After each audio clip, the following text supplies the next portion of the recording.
Welcome to our deep dive into the major changes brought about by the Bharatiya Janata Party, BJP in India, especially under the leadership of Prime Minister Narendra Modi.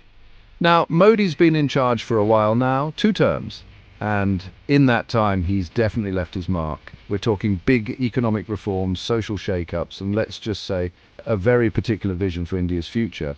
But like with any major makeover, some people are loving the new look, while others, well, let's just say they miss the old wallpaper. So, over the next few minutes, we're going to break down the biggest changes, the wins, the losses, and everything in between. Buckle up, because we're going deep into the heart of Modi's India. First up, let's talk money, honey. Modi came in promising a stronger economy and he went straight for the jugular. Well, more like the wallets with demonetization. Remember that, 86% of India's cash, poof, gone overnight. The goal? To curb black money and corruption. Did it work? Jury's still out on that one. Then there's GST, the Goods and Services Tax, which was supposed to simplify India's crazy tax system. Think of it like this.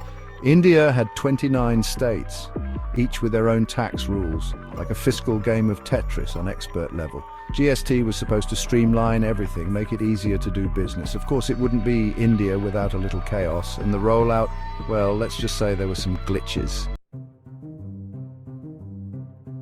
Now, Modi's not just about the economy. He's also big on social reform.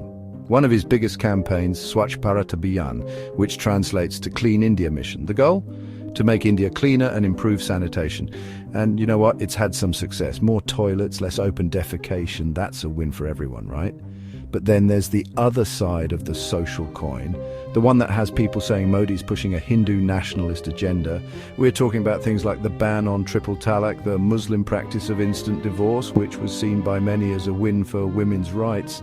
But critics say it's part of a larger pattern of marginalizing Muslims in India. This leads us to one of the most controversial aspects of Modi's rule, his impact on India's identity as a secular nation. The BJP has always been rooted in Hindu nationalism, and under Modi, some say that ideology has taken center stage.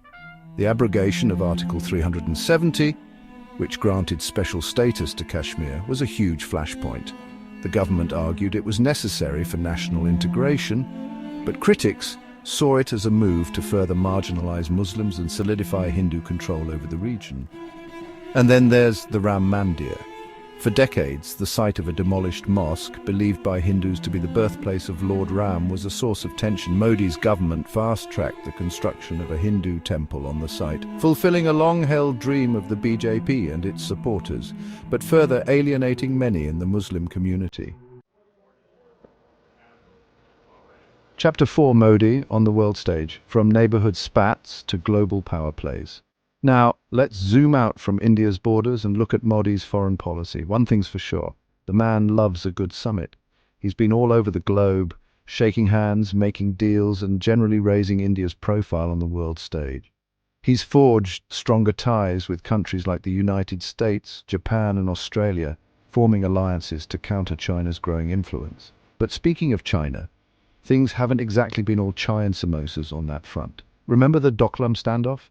Indian and Chinese troops faced off for months in a tense border dispute. And let's not forget the ongoing conflict in Kashmir, which has become a major point of contention between India and Pakistan.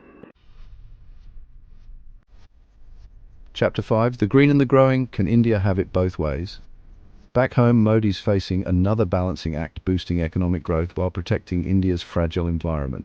On the one hand, he's pushing for renewable energy, aiming to make India a solar superpower.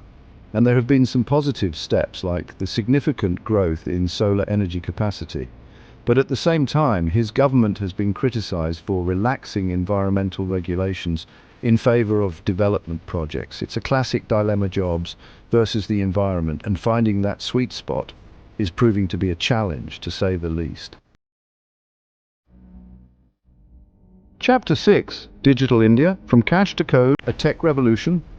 One area where Modi's definitely pushing India into the future is digital technology. His Digital India initiative is all about bringing more people online, promoting digital literacy, and making government services more accessible.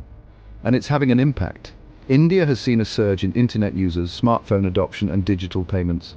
Remember demonetization? Well, that chaos inadvertently gave a boost to digital transactions. People were forced to go cashless and many never went back. Now, India's a hotbed for fintech innovation, with mobile payment apps like Paytm becoming ubiquitous. Chapter 7: The Modi Mandate, Electoral Triumphs and Democratic Concerns. So, after all these changes, where does Modi stand? Well, electorally, he's still incredibly popular. He won a landslide victory in the 2019 elections, securing a second term with an even bigger majority. Clearly, his message of development, Hindu pride, and strong leadership resonates with a huge chunk of the Indian population. But his critics argue that this popularity has come at a cost, that his government has become increasingly authoritarian, cracking down on dissent, stifling press freedom, and using controversial laws like the Citizenship Amendment Act to target and marginalize Muslims.